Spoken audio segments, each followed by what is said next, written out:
à tourner avec moi dans 1 Pierre, au chapitre 3. Et ce matin, on continue notre étude dans Pierre, un texte que probablement beaucoup d'entre vous connaissez probablement par cœur, donc je vous apprendrai absolument rien. En plus que ce doit être un texte que Dominique aime beaucoup parce que ça parle d'apologétique. Fait que c'est un domaine que Dominique apprécie beaucoup.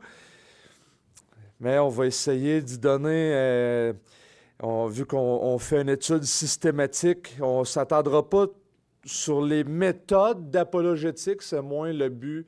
Je ne pense pas que c'est le but de Pierre aussi de nous convaincre de toutes les méthodes et des stratégies. Mais dans le contexte ici, je pense qu'on a quand même beaucoup de choses à apprendre. Entre autres, que ce n'est pas un texte qui sert de preuve à un domaine particulier, même si le mot apologétique est présent, mais plutôt c'était un encouragement ou une exhortation qui fait suite à toutes les exhortations d'avoir une bonne conduite dans la souffrance face à l'opposition et d'être préparé à cette opposition. Et ensuite de ça, malgré l'opposition, qu'on soit trouvé, justement, comme au verset 16, avec une bonne conduite afin que ceux qui s'opposent au christianisme soient confondus. Et on va lire chapitre 3, verset 13 jusqu'à 17. Qui donc vous maltraitera si vous êtes zélés pour le bien? D'ailleurs, quand vous souffriez pour la justice, heureux serez-vous. Ne craignez pas ce que les hommes craignent et ne soyez pas troublés, mais sanctifiez dans vos cœurs Christ le Seigneur, soyez toujours prêts à vous défendre contre quiconque vous demande raison de l'espérance qui est en vous, mais faites-le avec douceur et crainte, en ayant une bonne conscience, afin que là même où l'on vous calomnie, ceux qui diffament votre bonne conduite en Christ soient confondus. Mieux vaut souffrir en faisant le bien, si telle est la volonté de Dieu, qu'en faisant le mal. Prions.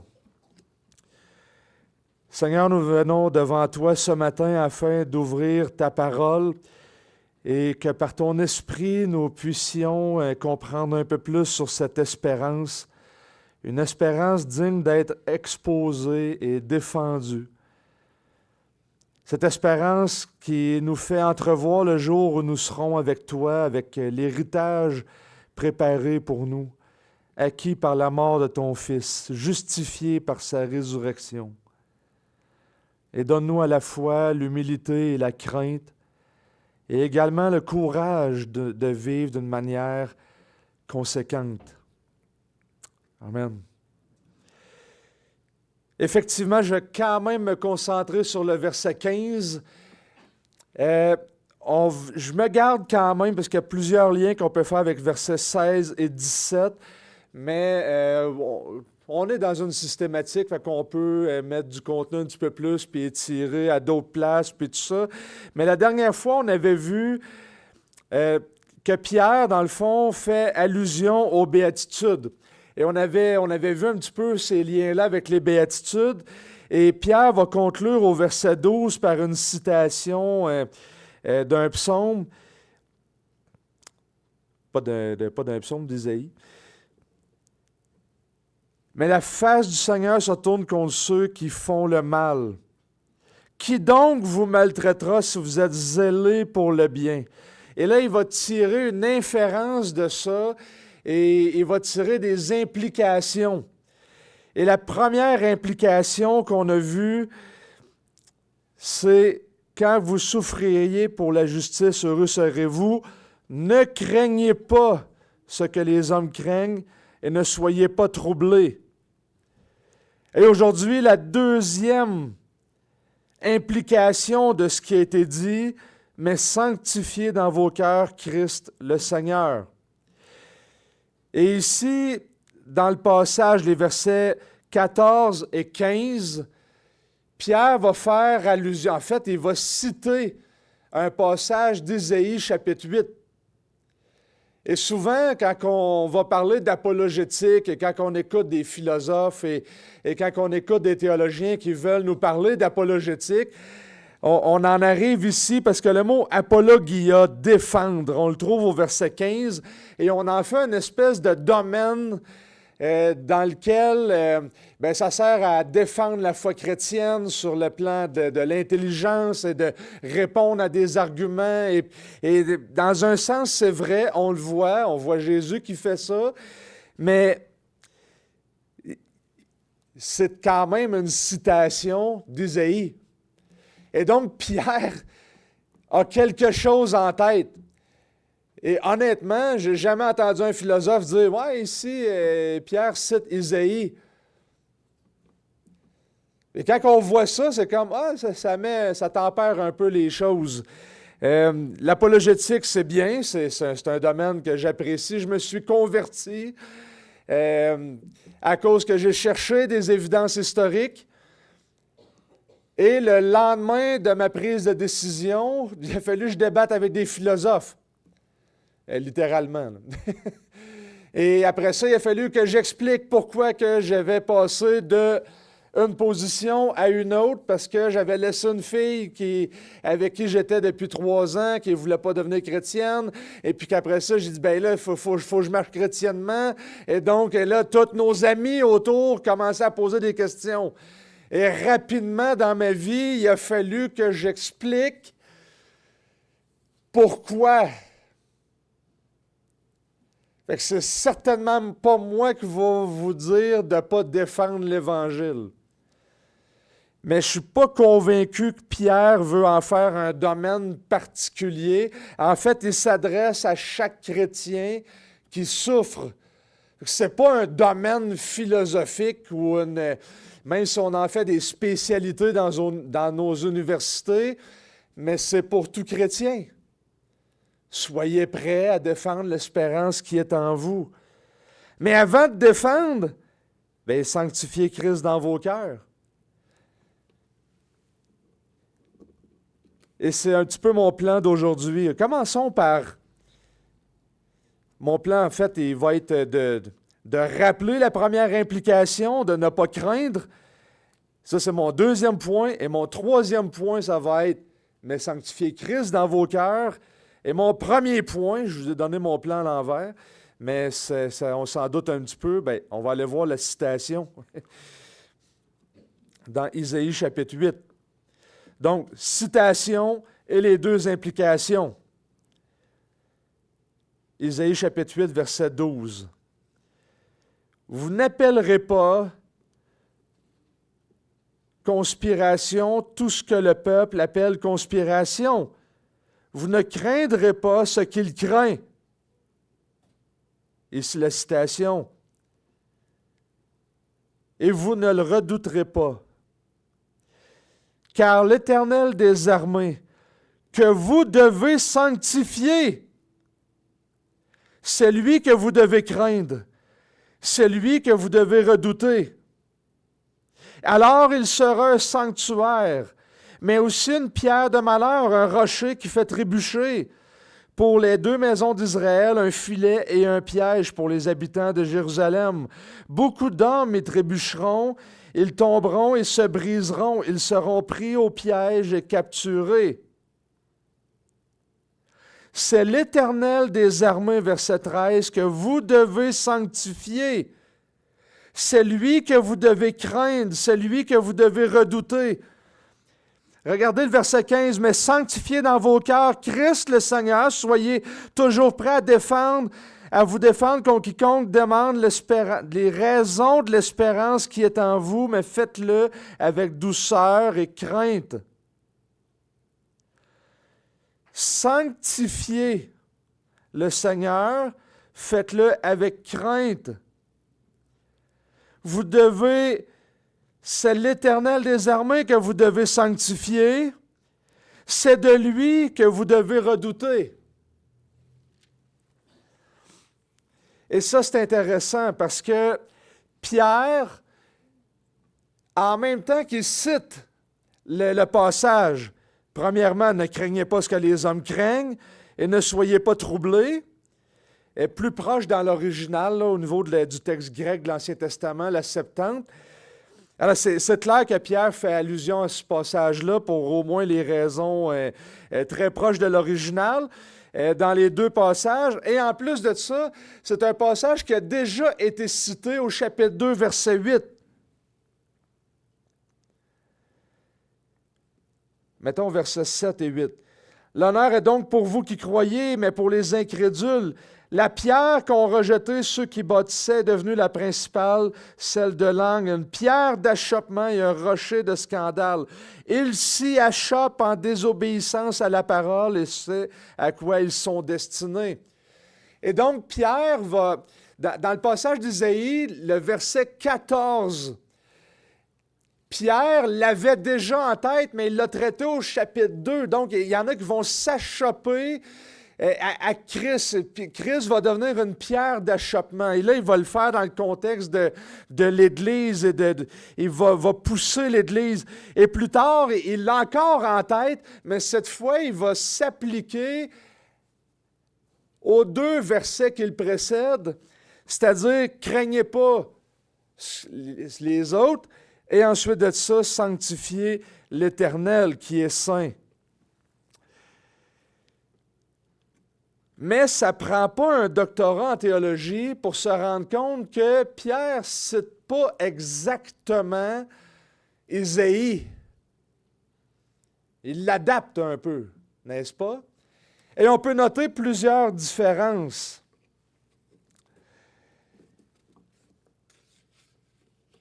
Mais avant les différences, notez, j'ai oublié de laisser mon doigt dans Isaïe.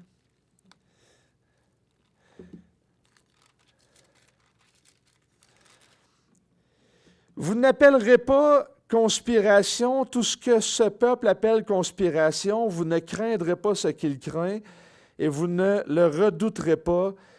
C'est l'Éternel des armées que vous devez sanctifier. C'est lui que vous devez craindre. C'est lui que vous devez redouter.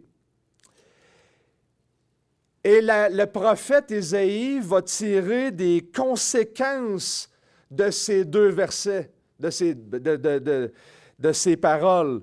1. Alors, il sera, c'est-à-dire l'Éternel sera un sanctuaire pour ceux qu'il regarde comme saints et qui ont la crainte de l'Éternel. Mais, deuxièmement, il va être un rocher de scandale qui va faire trébucher les deux maisons d'Israël, un filet puis un piège pour les habitants de Jérusalem. Dans ce contexte, l'Éternel est celui qui doit être craint. En 2.8, dans Pierre, va s'attarder plutôt à la deuxième application, c'est-à-dire que l'Éternel devient ce rocher de scandale. Et au chapitre 3, il va s'attarder plutôt à la première implication et devient un sanctuaire, si on le regarde comme saint, et on va développer cette crainte de l'Éternel. Mais notez les différences, parce que il y a un mouvement au niveau de la crainte. Dans le premier cas, Isaïe, il va dire qu'il ne faut pas craindre ceux qui ne craignent pas ce que les hommes craignent. Dans le cas d'Isaïe, c'est le peuple. Ne craignez pas le peuple. Le contexte est évidemment différent pour Pierre, parce que c'est les opposants qui viennent, puis qui mettent de la pression, puis qui vont persécuter. C'est quand même intéressant. L'opposition qui vient de l'intérieur, puis de l'autre côté, c'est de l'opposition qui vient de l'extérieur.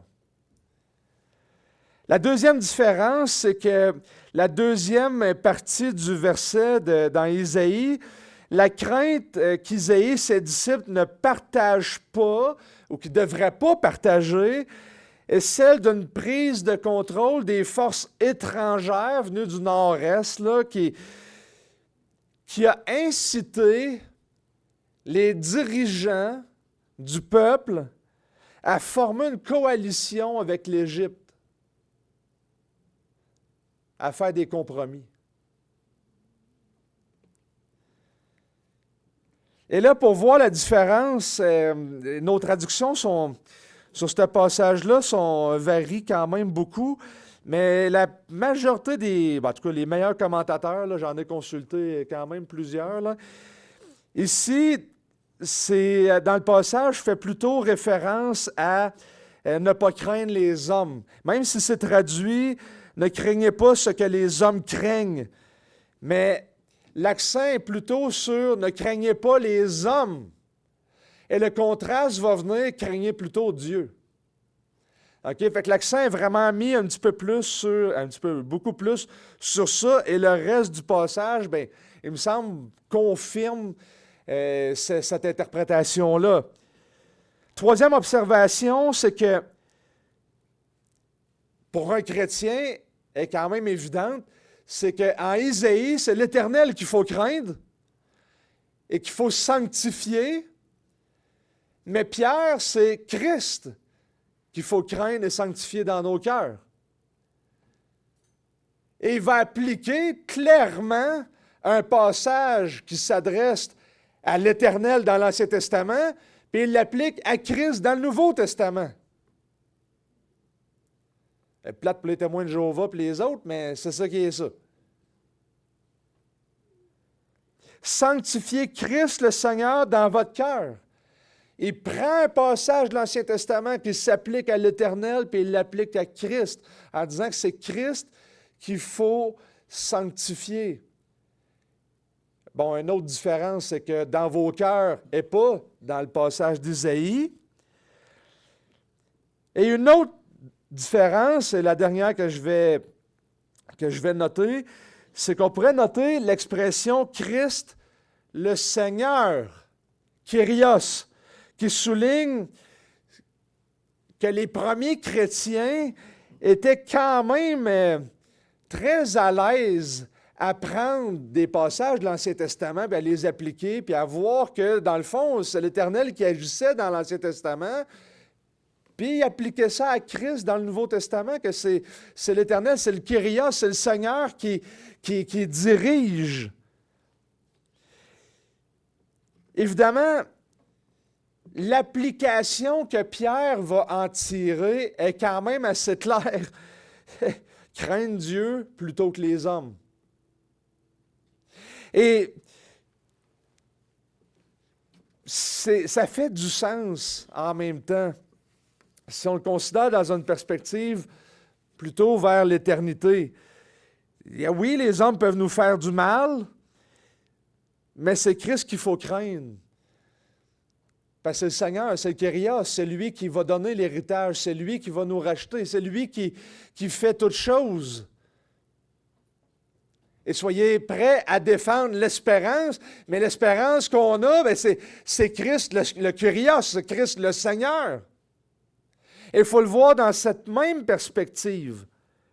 À la fin des jours, rien ne va tenir devant ce Dieu 3 fois saint, devant le Kyrios qui a tout racheté. Par conséquent, ne craignez pas ce que les hommes craignent. Craindre Dieu plutôt que les hommes. La persécution, on l'a vu la dernière fois, on l'a détaillé, présuppose un choc des cultures. Mais c'est exactement la raison pour laquelle il était persécuté.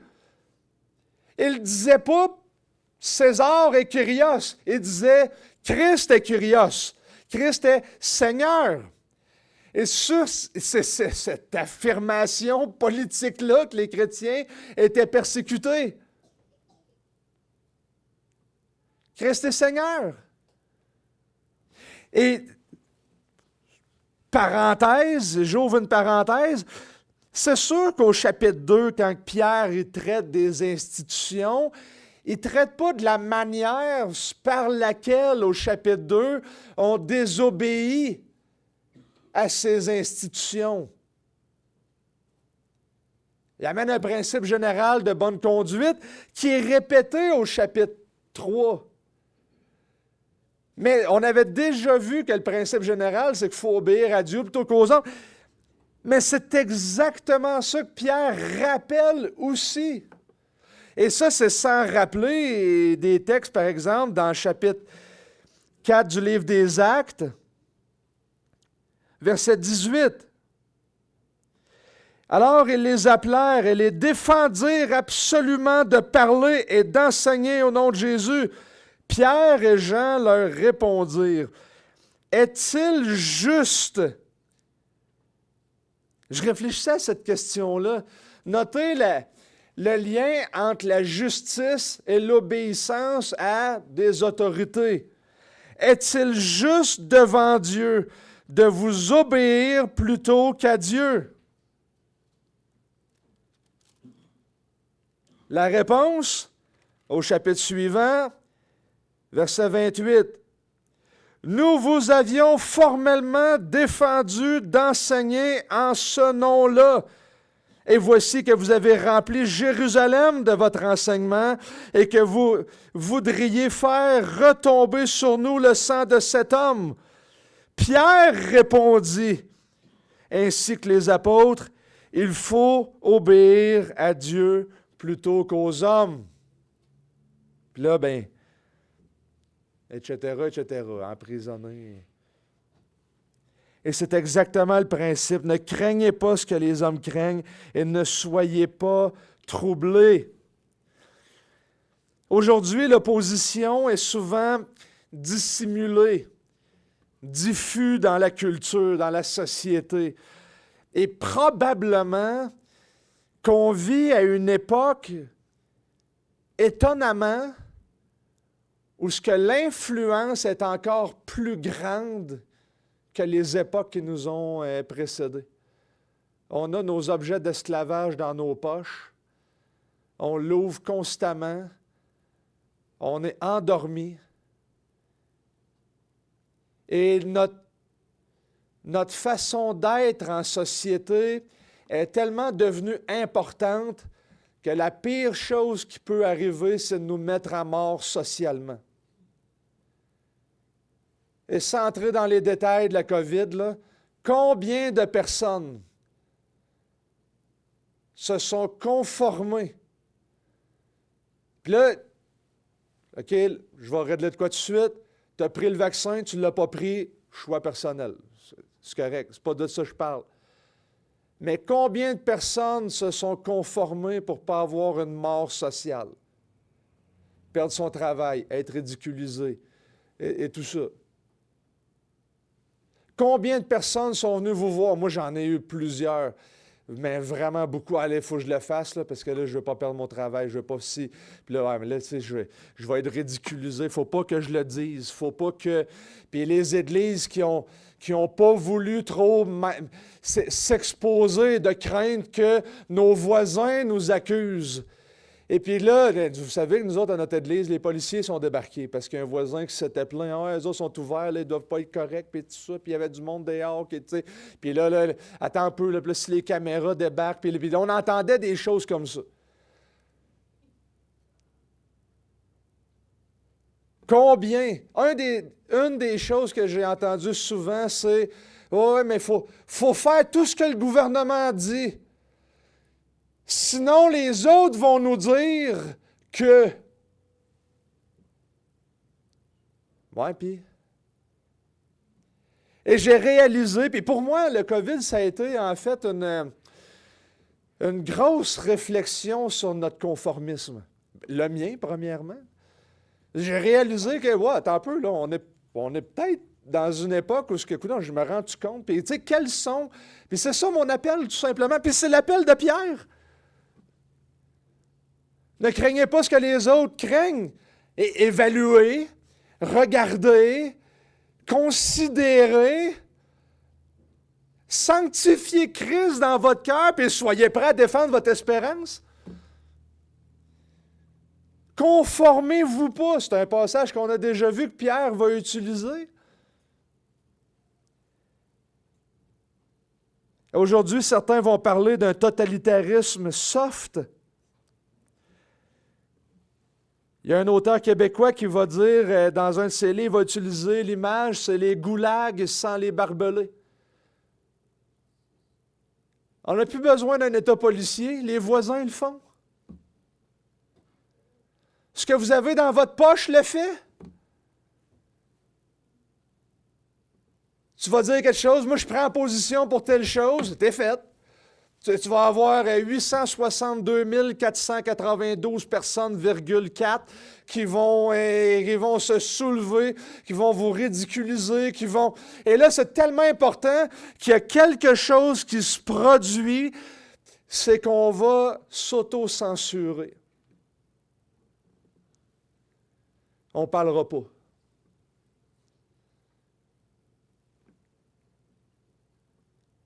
Et je pense qu'il y a un...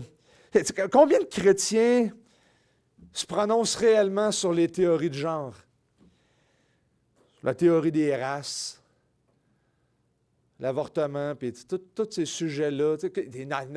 Ça brille par leur absence au Québec. On se censure, là, si je dis ça, puis là, on marche sur des œufs, puis tout ça. Et on cherche à se protéger pour ne pas perdre notre confort, puis les acquis sociaux qu'on a.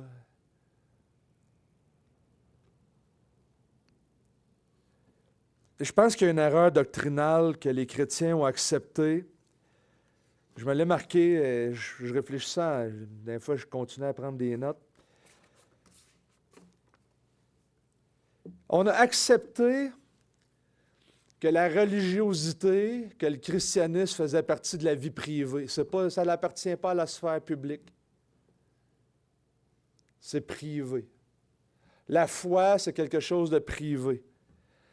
Et plus que ça, je pense que beaucoup est en train de glisser à un niveau encore plus profond. Ce n'est pas juste privé, mais c'est intime. De sorte qu'on ne veut pas juste que ce soit privé dans le foyer, mais c'est qu'il y a une pression sociale de plus en plus grande qui dit « Non, c'est dans ton intime, tu ne devrais même pas enseigner à tes enfants pour ne pas les endoctriner dans ce que tu penses. » Et les projets de loi vont dans le sens de « Laisse l'État enseigner la citoyenneté et la religiosité. » Parce qu'on est passé du privé et je me rends compte qu'on est en train de glisser vers l'intime. Et là, je ne vous accuse pas, c'est tout simplement une réflexion. Puis il me semble qu'on commence à voir les effets de ça dans nos églises. Juste de dire... L'Église devrait être un aide au gouvernement pour qu'il prenne des bons choix. Tu es quasiment un hérétique. Non, la politique, c'est quelque chose, l'Église, c'est un autre. Puis, ouais, attends un peu, là. Calvin, je ne dirais pas ça. Puis John Knox, là, lui, il proclamait la doctrine du lesser government, là, le petit gouvernement chrétien qui vient en appui au gouvernement pour dire « faut aider le gouvernement à prendre des bons choix. » Tu sais? Fait qu'à un moment donné, là, peut-être qu'on est rendu où on devrait réformer l'Église à nouveau.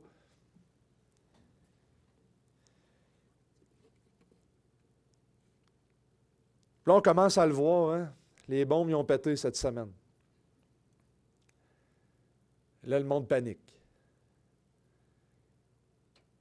J'ai des amis qui m'en parlent, puis là, ça y est, Troisième Guerre mondiale. Israël, puis là, c'est parti. Là, les théories. Ouais, mais puis. Mettons là, que le Seigneur revient dans une semaine. Qu'est-ce que ça change s'il revient dans 4 ans? Qu'est-ce que ça change dans notre vie? Est-ce que tu es en train de me dire que tu ne vis pas comme si le Seigneur reviendrait sous peu? Alors là, ça presse de vivre comme du monde, là, les bombes, ils pètent. Ouais, non, mais c'est mauvais raisonnement. Ça devrait être une manière constante de vivre. Ne craignez pas ce que les autres craignent. Soyez pas troublés.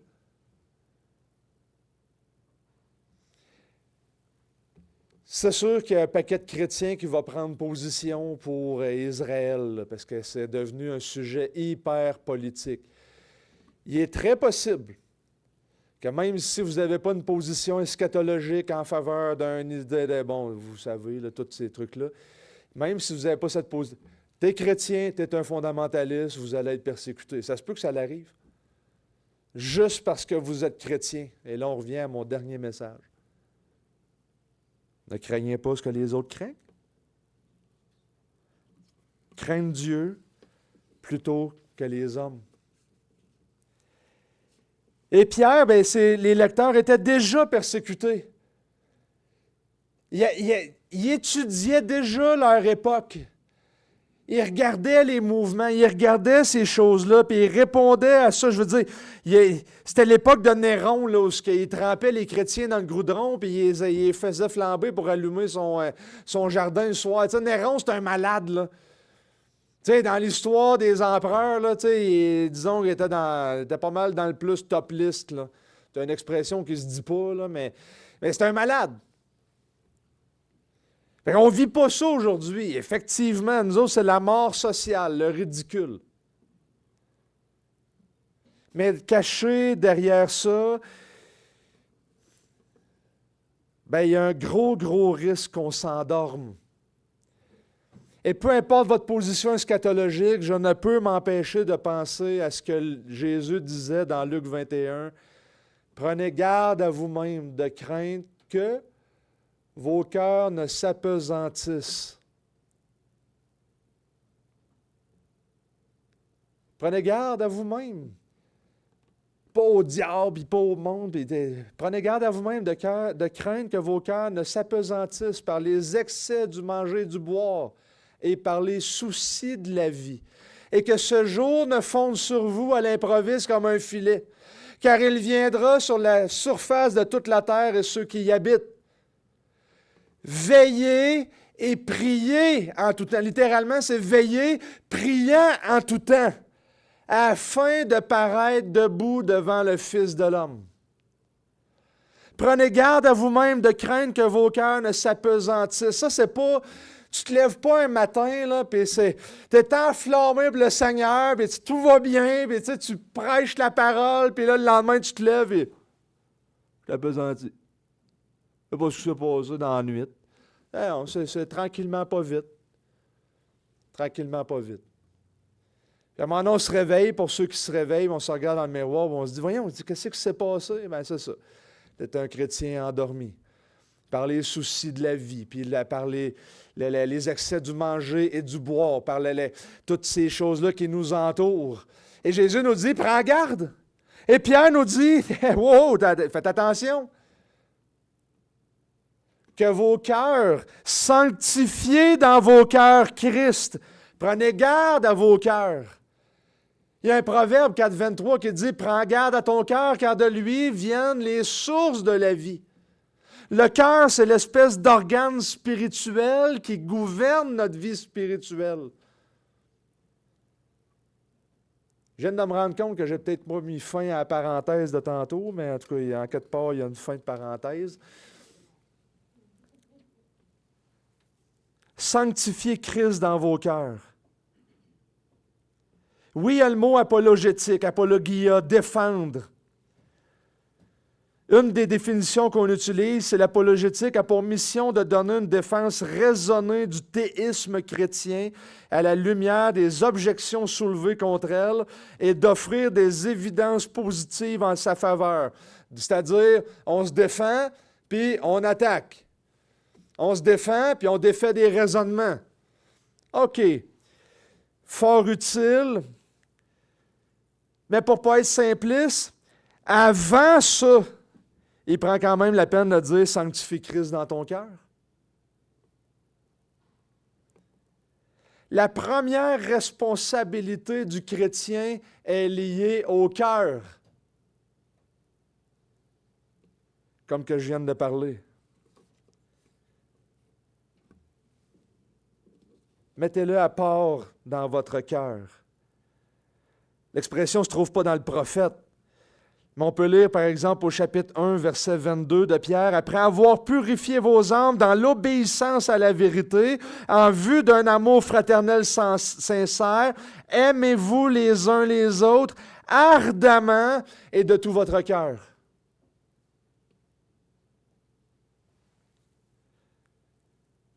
Le cœur est transformé. Tu as été transformé dans l'obéissance, tu as été transformé par le sang de Christ, cette obéissance par laquelle tu es appelé selon le deuxième verset, élu selon la prescience de Dieu le Père par la sanctification de l'Esprit pour l'obéissance et l'aspersion du sang de Christ. Alors, il remet dans la nouvelle alliance le fait que celui qui est racheté obéit. Il est transformé. Transformé dans son cœur. Il y a un amour qui est infusé en lui, qui va se manifester pour les autres, surtout vers sa communauté. Puis ensuite de ça, il va aimer de tout son cœur. Après ça, vous qui avez été régénérés. Il ne demande pas ça au voisin au bord de la rue qui n'est pas chrétien. Vous qui avez été régénérés. Car c'est de l'abondance du cœur que la bouche parle, Jésus disait. Il y a quelque chose de profond en nous qui sort. C'est toujours de l'intérieur vers l'extérieur. C'est toujours de l'intérieur vers l'extérieur. Et la première chose qui nous intéresse dans le domaine de l'apologétique, c'est quoi ta vie? Le plus grand problème, ce n'est pas de gagner des arguments. J'ai assez lu de livres, là, soit d'athées ou chrétiens, puis qui se répondent entre eux autres. C'est toujours à peu près les 7-8 mêmes arguments depuis 500-600 ans, depuis 2000 ans. C'est toujours la même affaire. C'est pas de gagner l'argument le problème.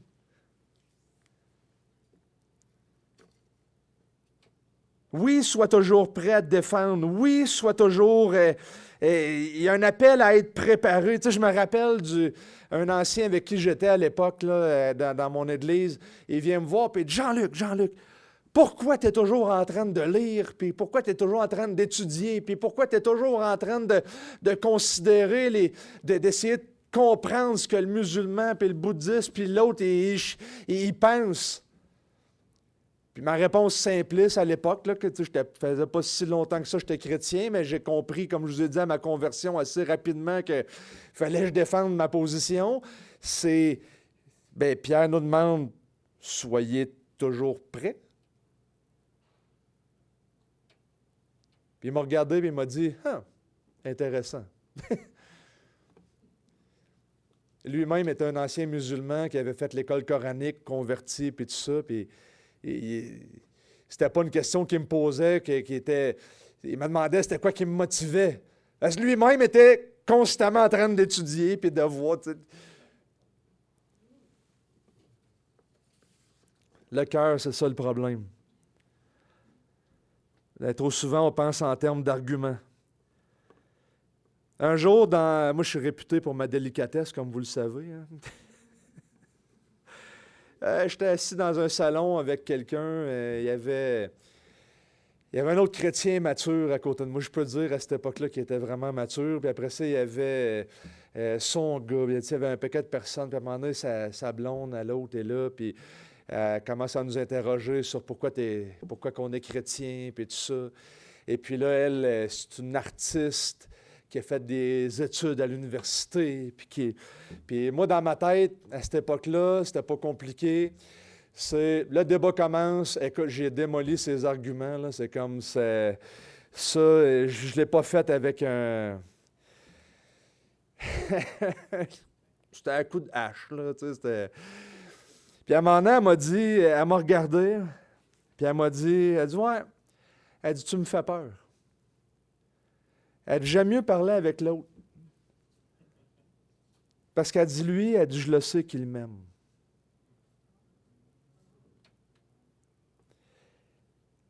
Et à ce moment-là, j'ai réalisé qu'en fait, mes arguments élevaient un mur.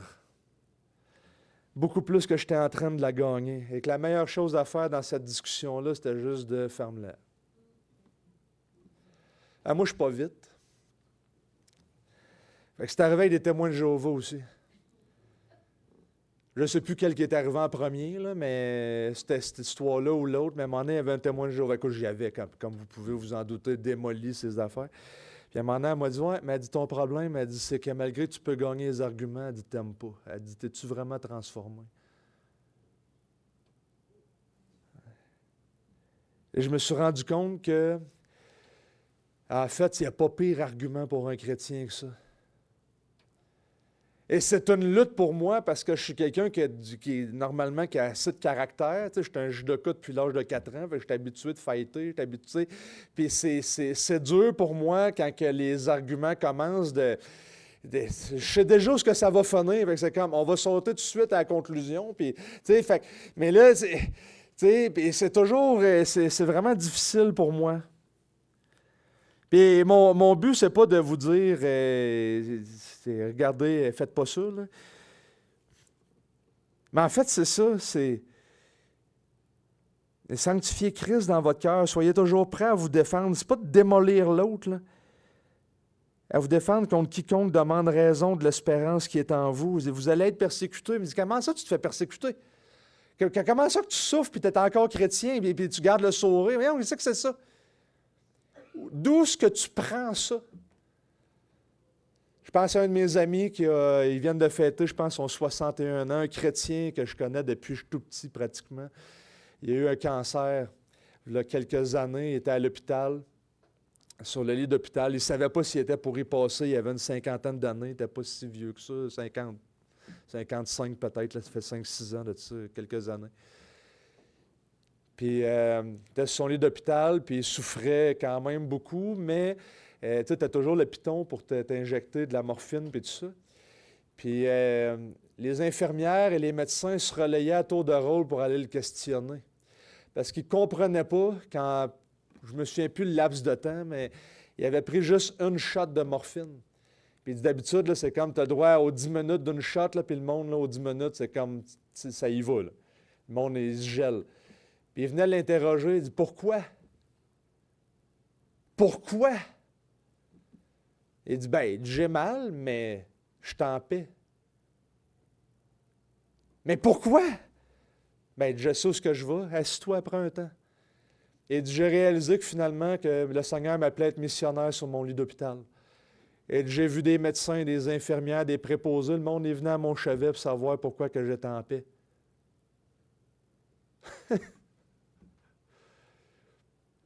Il est guéri aujourd'hui, il m'a aidé dans mon dégât d'eau, il m'a donné un déshumidificateur. Tu sais, je veux dire, bien, pendant un laps de temps, le Seigneur l'a appelé à l'hôpital, il a témoigné à des médecins. Puis quand il arrive des épreuves aujourd'hui, après, je pense à ce gars-là, puis je me dis, OK, lui, calmement, bien, viens, assis-toi, je vais t'expliquer.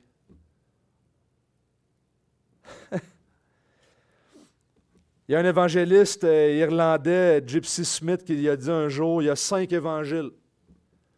Matthieu, Marc, Luc, Jean, puis le chrétien. L'Évangile est vu avant d'être entendu.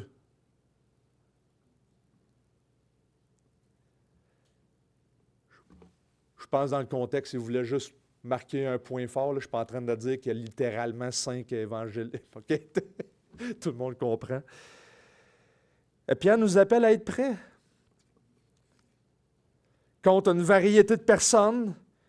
Ça ne néglige pas l'intelligence, c'est un outil puissant, l'intelligence, les arguments, mais ça peut avoir des conséquences désastreuses. Puis, comme je vous l'ai dit, au moins avec ces personnes-là, j'ai eu d'autres occasions de pouvoir m'entretenir avec, là, puis de pouvoir m'excuser aussi. Mais aujourd'hui, je suis un petit peu plus sensible à juste démolir des arguments. Là, puis j'essaie d'être sensible à quand que je suis comme trop... non, ça, là, ce que tu dis, puis tu sais, là, c'est comme, là, j'essaie de me calmer un peu. Ça fait des années de ça, là. Ça doit faire au moins quasiment une vingtaine d'années pratiquement, mais ça me reste encore à l'esprit. Hein. C'est comme, fais attention, c'est une lutte pour toi. T'sais, sois doux, puis c'est comme dans Philippiens, que votre douceur soit connue de tous les hommes. Mais s'il y a du monde qui ont ri avec moi avec ça, c'est comme moi, Jean-Luc, hein, c'est sois doux. Ça venait me voir, puis Jean-Luc, sois doux. Moi, ouais, je le sais, je le sais. Ben, c'est ça que Pierre a dit, hein, mais faites-le avec douceur et crainte. Et pas la crainte des hommes, la crainte de Dieu. En fait, Pierre est en train de replacer le chrétien face à Dieu, dans sa relation à Dieu. Sanctifie-le dans ton cœur et aie la crainte de Dieu. Tu vas avoir l'amour des hommes, manifeste-le comme ça, en sachant que tu as été racheté, tu étais un pécheur, il est perdu, et un jour, peut-être c'est toi qui vas dire à l'autre, pardonne-leur, Seigneur, parce qu'ils ne savent pas qu'est-ce qu'ils font. Paul disait, je connais celui en qui j'ai cru. Et pourtant, il est en train de se faire lapider pas longtemps après, puis décapiter.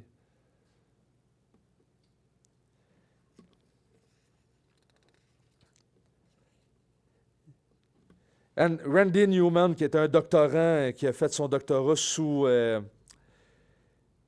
Don Carson, c'est un juif converti. Puis il a écrit un livre vraiment intéressant, c'est Questioning Evangelism. Dans le fond, le principe de son livre, c'est il prend ce que Jésus faisait avec les Juifs, ou ce qu'il posait des questions. La personne venait, puis il questionnait le questionneur. Il n'était pas toujours en train de donner une réponse. Et il disait, il parlait de 3 habiletés à communiquer le christianisme. Voici ce qu'il disait. La première et la plus basique implique déclarer l'Évangile. Cela inclut l'habileté de clarifier et d'exprimer de façon concise le message du salut. Déclarer l'Évangile inclut aussi le partage de ta propre histoire. La deuxième habileté d'évangélisation est l'habileté à défendre l'Évangile, anticiper les questions communes, planifier comment délivrer les informations dans des termes logiques. 1 Pierre 3,15.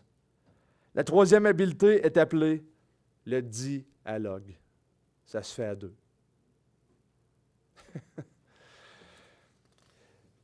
Remarquez que tout ce qu'on a dit, c'est là, exposer un message à travers une vie qui est transformée, étudier, planifier la communication et entrer en communication, en dialogue. Il a écrit un autre livre plus tard que je n'ai pas lu, mais que je veux lire, qui était Comment évangéliser les Juifs. Parce qu'il était juif converti, puis il est rejeté dans sa famille. Il y a très peu de conversion. Puis il approche comme Jésus, questionné, puis va voir. Puis en fait, le principe, c'est va chercher le cœur. C'était vrai pour nous, sanctifier Christ dans notre cœur, mais c'est vrai aussi pour celui que tu veux aller chercher. Tu veux qu'il sanctifie Christ, tu veux présenter Christ qui transforme, tu veux présenter cette espérance-là. Évidemment, dans mon histoire, je manquais d'amour. Je n'étais pas en dialogue. Mon but, ce n'est pas de pointer tous mes échecs, mais on veut comprendre c'est quoi les opinions, les aspirations, puis les espoirs, les désirs de la personne qui questionne. Puis s'ils te questionnent, puis s'ils s'opposent, c'est probablement parce qu'eux autres, ils ont des espoirs, puis tu viens comme un choc culturel pour eux autres. Et la méthode de réagir, là, c'est qu'ils vont te persécuter, tu vas rentrer en opposition. Parce que par ta vie, tu vas déclarer que la justice de Dieu. Mais on veut présenter justement un message rempli d'espoir, rempli d'espérance. Richard Baxter disait, « Il s'agit d'une erreur manifeste de certains pasteurs qui font une telle disproportion entre leur prédication et leur vie. Ils étudient fort pour prêcher avec exactitude et étudient peu ou pas du tout à vivre avec exactitude. » Il parlait à des pasteurs à ce moment-là, mais je pense que ça s'adresse à beaucoup de chrétiens. On étudie fort les Écritures, mais très peu notre vie. Et pourtant, Pierre est dans un équilibre parfait, inspiré du Saint-Esprit, commence par sanctifier Christ dans votre cœur avant de le défendre, puis il rappelle, fais-le avec crainte. Puis à la fin, il va dire, mieux vaut souffrir en faisant le bien si telle est la volonté de Dieu qu'en faisant le mal. C'est exactement le témoignage que Pierre nous a donné. Est-il juste devant Dieu de vous écouter ou d'écouter Dieu? Puis si je fais ce qui est juste, souffrons.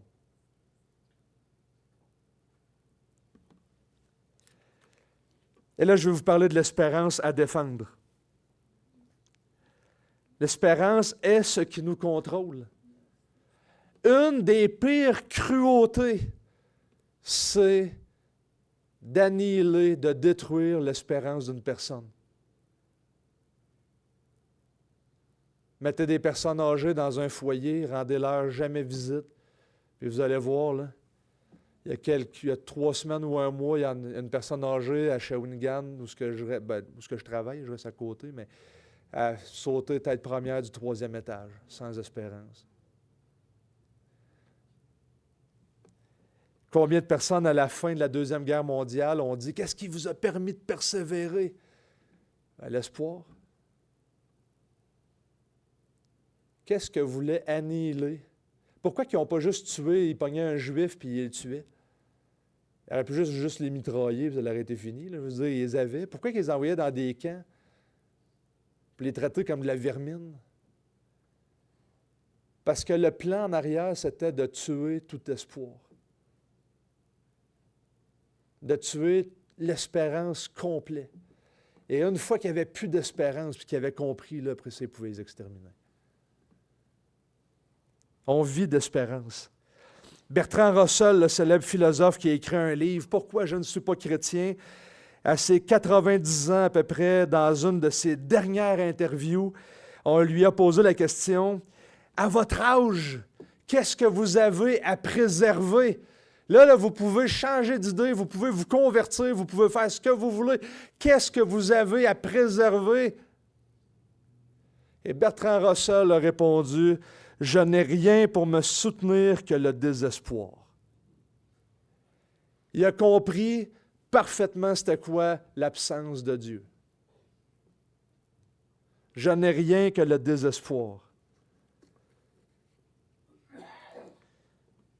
Ben, défendez l'espérance. Quelle espérance? Depuis le chapitre 1, il en parle. Béni soit le Dieu et Père de notre Seigneur Jésus-Christ qui, selon sa grande miséricorde, nous a régénérés par la résurrection de Jésus-Christ d'entre les morts pour une espérance vivante, pour un héritage qui ne peut se corrompre, ni se souiller, ni flétrir, qui est réservé dans les cieux, à vous qui êtes gardés par la puissance de Dieu, par la foi pour le salut prêt à être révélé dans les derniers temps.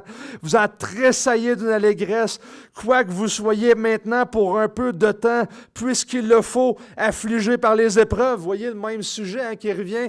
Vous êtes affligé, mais vous avez une espérance vivante, un héritage gardé, justifié par la résurrection de Jésus-Christ, afin que votre foi éprouvée, bien plus précieuse que l'or périssable, cependant éprouvée par le feu, s'en trouve être un sujet de louange, de gloire et d'honneur lors de la révélation de Jésus-Christ. Vous l'aimez sans l'avoir vu, sans le voir encore, vous croyez en lui, vous en tressaillez d'une allégresse indicible et glorieuse en remportant pour prix de votre foi le salut de vos âmes. Quelle espérance! Défendez-les. Combien de chrétiens, moi, mais toi, Jean-Luc, tu sais, je n'ai pas tes habiletés pour répondre à tous les arguments. Tu es régénéré, tu as été transformé, Christ est ressuscité. Tu peux juste dire ça, Christ est ressuscité. J'ai cette espérance qui est en moi, puis cette joie de voir que mon pèlerinage va prendre fin, puis qu'après ça, je vais être avec le Seigneur. J'écoute présentement, j'étudie beaucoup Dietrich Bonhoeffer et ce qui est rapporté à sa fin, là, c'est l'ironie du sort de Dietrich Bonhoeffer, ce pasteur de la Deuxième Guerre mondiale, c'est qu'il est mort 2 semaines avant la fin de la guerre, pendu sur la place publique pour avoir aidé des Juifs à traverser la frontière vers la Suisse. Puis ils l'ont pogné. Mais il n'était pas dans sa prison, dans le camp, en train de se décourager. La veille, il avait demandé le monde dans le camp de tenir un culte. Ce qu'il avait fait.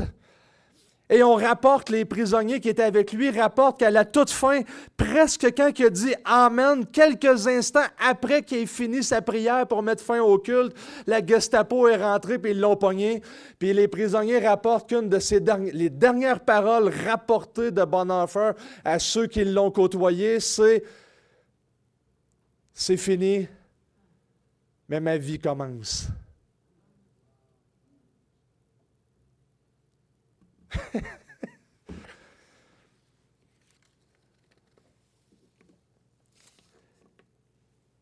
Je vous lis un paragraphe de Jürgen Moltmann dans son livre « Théologie de l'espérance ». Je suis tombé là-dessus cette semaine.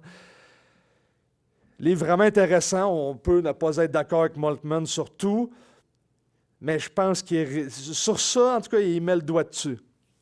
Et je vais le lire tranquillement. C'est un paragraphe. « Qui espère en Christ ne peut plus s'accommoder de la réalité donnée, mais commence à en souffrir, à le contredire. Paix avec Dieu signifie conflit avec le monde, car l'écharde de l'avenir promis s'enfonce inexorablement dans la chair de tout présent inaccompli. Si nous n'avions sous les yeux que ce que nous voyons, alors nous nous en accommoderions de gaieté de cœur ou à contre-cœur des choses telles qu'elles sont. Mais que nous ne nous accommodions pas, qu'entre nous et la réalité, il ne s'établisse pas de sereine harmonie. C'est là ce que produit l'espérance inextinguible. Elle maintient l'homme dans le refus de s'accommoder jusqu'au grand accomplissement de toutes les promesses de Dieu. Elle maintient l'homme dans le refus de s'accommoder, de se conformer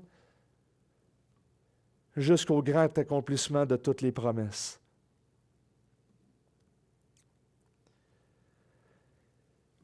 C'était quand même une prédication, je pense, où il y avait plusieurs applications, de ne pas se conformer, de ne pas s'endormir, de s'engager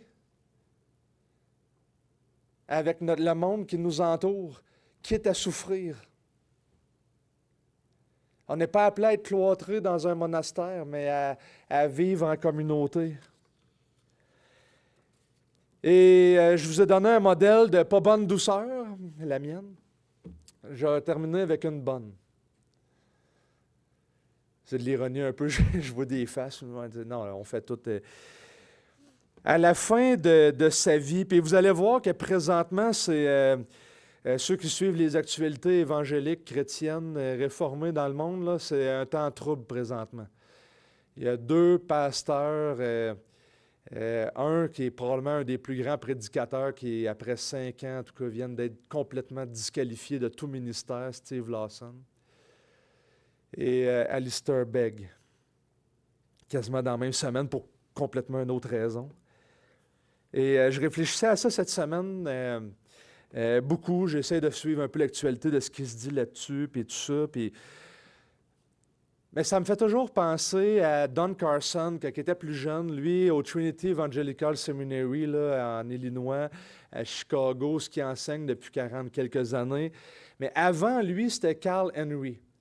Puis il y avait un autre, Jetzer, en tout cas son nom est difficile à prononcer, un autre professeur qui prenait leur retraite. Et Carl Henry est vraiment devenu une icône dans les milieux évangéliques, voire même réformé, parce qu'il était... il y a un département à son nom, puis c'est vraiment intéressant comme personnage, ce monsieur-là. Et puis, ils font toute une entrevue, puis les étudiants sont là, puis...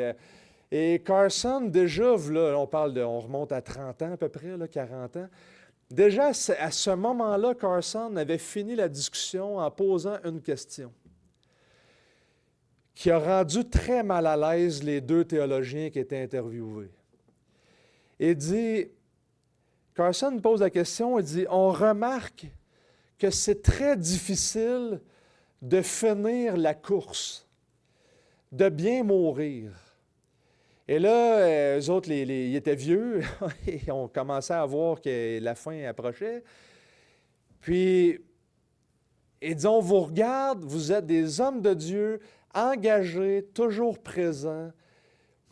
Puis, quel conseil pouvez-vous donner à la jeune génération pour bien finir leur vie? Et là, les 2 étaient mal à l'aise. Et Carl Henry a pris la parole et il a simplement dit ceci.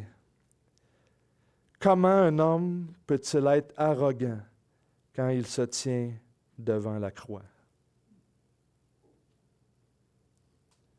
La croix est la mesure de notre apologétique, de notre vie. Prions.